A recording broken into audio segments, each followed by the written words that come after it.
One man has managed to ruin this 2000s hit series. In 2005, Studio Bones was able to release one of their biggest anime original projects. Tomoki, Kyoda, and Studio Bones came together to bring us Eureka 7. Was it just me, or was anybody else before the series calling this Eureka 7?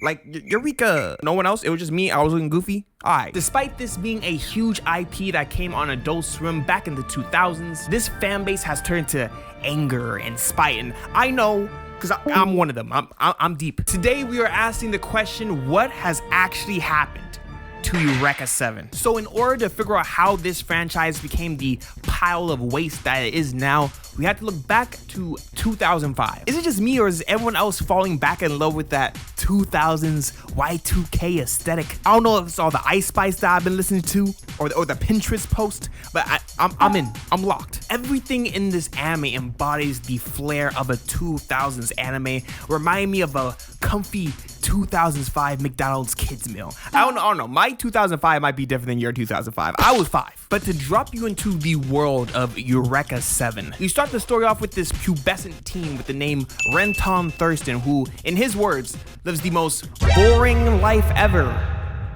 In the most boring place ever. These are his words, not mine. Despite this, he holds this strong passion for lifting, which is pretty much like surfboarding in the actual air.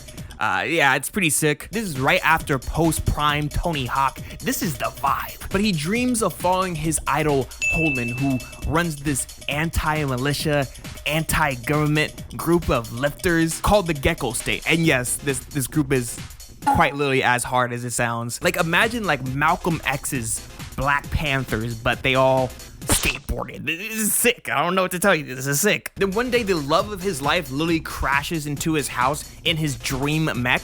I'm just saying, how do I get like this? Like, if you told me my story starts by Ice Spice driving her Hellcat into my 1-bedroom, 1-bath apartment, I'm there. And then I get to drive the Hellcat later. Like, come on, Lee, come on, stop. But the story kind of chronicles his journey as he's finally living the dream lifestyle that he kind of always wanted, and to figure out that it's not what he thought it was gonna be like. You may be even thinking, how does this story separate itself from a Gundam or a EVA or any other adventure mech anime? We gotta give props to Studio Bones, because they do what they do best, and they cook. The aspect that got me personally into this story would be this ending right over here. And guys and gals, I don't know what they put in this opening. Was it crack? Was it fentanyl? Was it LSD? I don't know. I'm fiending though. I'm fiending. While on the topic of music though, we have to give props to this out of this world soundtrack. I might glaze. Beware, glaze alert. This is a top 5 anime soundtrack to me. I ain't gonna hold you. Just talk to your mama.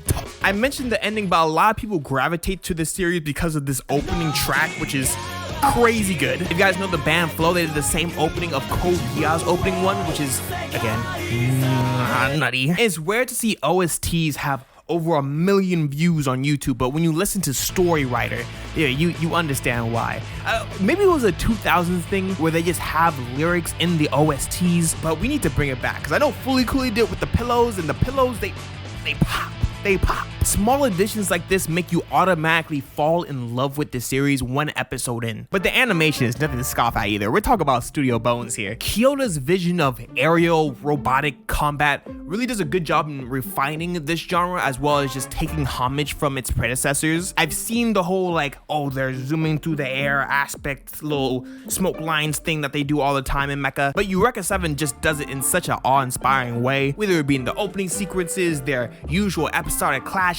But take it for granted, guys, I'm like a level 2 mecha fan. Like, I know the basics. I watch my Code Geass, I watch Ava, I watched like 2 Gundam series in my life. Take my words on this one with a grain of salt, because despite me being not the biggest mecha enthusiast, I was still enamored by this Bones project. The setting is nothing to scoff at as well. Humans are in this conflict with this kind of ambiguous and unknown alien race called the Corellians. It actually feels like an actual world, because they travel to all these different places and they have their own different cultures and different races in it. Whenever I see different races in anime, especially if you slide niggas in there, I'm hooked. They even added in the aspect of religion, which is like, you can't talk about religion. that's a no-no for anime. Like, you only do that if you're an edgy series. And overall, it brings you this sci-fi fantasy dreamland that kind of keeps you on your toes throughout the entire run. Low-key, I'm gassing too much. There's some constructive criticism that brings this series down a little bit. Can I rant about mecha plot lines? Is this just me, or I don't see people talk about this enough? In my opinion, this is one of the reasons why Eureka 7 is like going down this really bad route right now. So what's with mecha anime having the most confusing and hard to follow plot lines that I've ever seen in any genre of anime? At least lore-wise. We're just talking about the straight lore, not like the basic day-to-day plotline of the story. This is one of the reasons why I can't stand Ava. And Eureka 7 does the exact same shit at some point in the story. They speak of their lore like it's this super well thought out, this super expansive thing. Almost like you have to read a textbook or a 2-hour-long video essay on YouTube to understand the lore of this series. But throughout all the iterations of this series and even other mecha series that I've mentioned, they do all this gibberish only to not fully explain the lore in its main serialization. And to get the full lore, you gotta like get the video games, you gotta get the visual novels, you gotta read the manga, you gotta see the movies, you gotta get all the lore combined, watch a video essay, and then you get a little bit more context. I'm not doing it. I'm upset. I'm sorry guys, I'm gonna relax.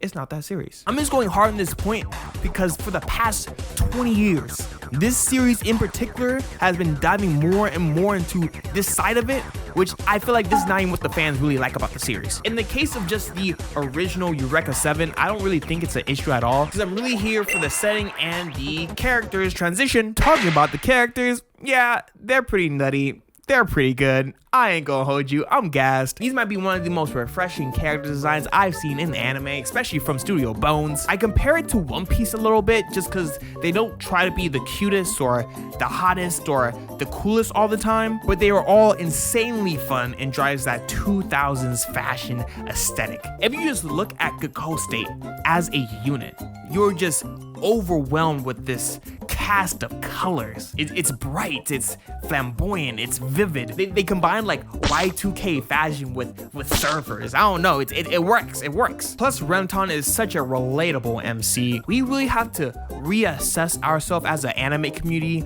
on why there's not that much coming of age stories in anime. All these anime involve these little ass kids in these shows, but they just automatically give these kids the maturity of 20-year-olds and we just go with it.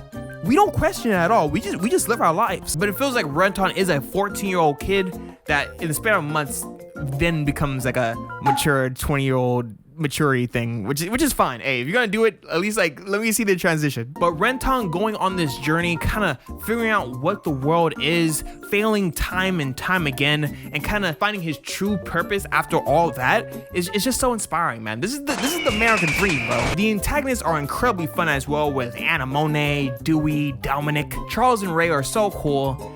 They just got done so dirty. I was still sad to this day. But due to all these overwhelming positives at the time, Eureka 7 was able to become one of the biggest mech animes in the 2000s by far. But with insane popularity comes insane corporate greed. In 2012, almost 7 years later, Eureka 7 AO dropped and the community was in absolute disgust. The sequel just feels so hollow in comparison to the original, and they start doing this thing with the franchise where they just start losing the plot. Like they just forget what Eureka 7 was all about and they just start doing shit. The first 2 episodes of Eureka 7 are so compelling because you have this relatable MC finding his journey, finding his passions, and going on an adventure with his idol. I don't know shit about this dude after the first 2 episodes. If his name wasn't in the title, I don't even know if I remember his name. They pushed the lore and all these mecha fights over the actual characters in this series, and all this comes off bland. It feels like I'm having a really dry turkey on Thanksgiving dinner. I'm not a fan. And again, they're starting to lose the plot. The ending of Eureka 7 tried to establish how we can live in harmony with other life forms and the rest of the world, and peace and love. of. So the Corellians were actually not even the bad guys at the end of the day. Then you go back to Eureka 7 AO, and then, oh, fuck that shit. They're fucking aliens. Fuck the aliens. Sure, the animation looks sensational. I'm not gonna hate on that. But the series, boneless. It doesn't lean into any of its past strengths other than like the mecha fights. And if Eureka 7 was not in the name of this show, I would never peep in my entire life. But this was only the first of many offenses that truly turns my stomach. Almost a decade later, in 2017, Eureka 7 introduced the High Evolution movies. The marketing kind of approached this like they're remaking the original show, but with alternate timeline twist. Have you ever heard of this before, guys? Any guesses? Going once, going twice. Again, it's just like, it's capitalism, guys. Like, another person does it, it's gonna work for another series, so we're gonna try it. And even though the marketing for these things were pretty much the same, the first movie does not do this at all. I was really confused on what was going on while they were making this movie. In 2017, High Evo came out. People are hyped. Eureka 7 is back. The first 30 minutes, super cool. Great animation. They're fighting these aliens with this really big beats sound system thing that has all these lights and it looks like a rave concert. It goes pretty nutty. And then you get to the 32-minute mark of that movie, and then wait, it's not even reanimated. This is just clips. This is for the rest of the movie. We made the scenes HD. Nigga, stop. I don't know why they did this. I don't know if this was the original plan. I don't know if they wanted to remake it and then the idea got scrapped, or something happened in the production studio. I don't know. They start the recap in like the middle of the series, and it goes like back and forth. Like you see a clip from like episode 10, then you go back to episode 25, then a clip from episode 13, then a clip from episode like 24. It's random. It's random. Then they give us High Evo 2, and it has nothing to do with High Evo 1. They're like, screw it. We're gonna give a prequel to Anamone, who's just a regular antagonist in the show. That's like if you're an Eva fan, and in the middle of the Rebo movies, they just give you like a Gendo movie. This is not a trilogy. These are just movies of whatever you want to do at this point. It's so much edgier than the original works. They're using this weak ass CGI during the movie. It's unnecessary as fuck. At this point, we were all confused. We're like, what are the High Evo movies? What are they trying to achieve? And then you get the iceberg of all this shit with High Evo 3. I don't know why Renton is on this cover art, because he's only in the movie for like 1 minute and he don't even look like this. This movie is the definition of we've lost the plot. We don't know where we are. They bring in multiverses, and they have a blue Earth and a green Earth. So with this excuse, they're able to redesign all these different characters 10 years in the future and just bring out the most god-awful designs of my life. Oh, they massacred them. They're just lame and nasty and not fun. Not fun. That was one of the things I was complimenting you for. You're fun. You're not even fun. I would not bring you to a party. Eureka, it's weird to see her like this. Her design's not innately bad. If anything, they made her kind of mommy. I'm just weirded out. I'm like, who am I looking at right now? Dewey, probably the coolest design here. I ain't gonna hold you. And he has like a katana in this movie for some odd apparent reason. Everybody else needs to get erased. And I don't know what happened, but it just feels like they made a movie, and then afterwards they were like, how do we implement Eureka 7 into this movie? Because it has nothing at all to do with the OG or the franchise as a whole. The OG show is in this sci-fi fantasy wonderland with all these cool different cities, and this show is like in Germany. They're fighting the US military and shit. Like, ugh. The mechs just look like war machines, and they're lame as fuck. And I was just complimenting how they do colors so well in Eureka 7, and they just said, I don't care. We're making this bland, dry, dull, any other synonyms that you can think of, they put in this movie. And I get franchises trying to grow with their audience and be a little bit more adultish as you go through. Fine, but not like this. This movie almost felt like, hey, we're making our Naruto movie. and then they just make a Psycho Pass movie and then just make all the characters with Naruto and Sasuke as a name. It doesn't make sense. And for the most part, the community has turned to Kyoda for all of this. Again, this is like more so rumors, but based off interviews and the overall direction that the series has taken, a lot of fans feel like the director of the original Eureka 7 was just unsatisfied with how the ending of this plot was. It was a very optimistic and kind of light-hearted ending, because again, everyone kind of like, we're all friends, like we need to live together in harmony and peace. Everything after that is just dry, dark, edgy, and just not Eureka 7. It's not what people signed up with. So a lot of people just feel like he's not satisfied with the original work and he's trying to overcompensate by making all these different iterations of Eureka 7, even though that's not what people were watching the show for. Overall, I think these would have been maybe interesting ideas if they just weren't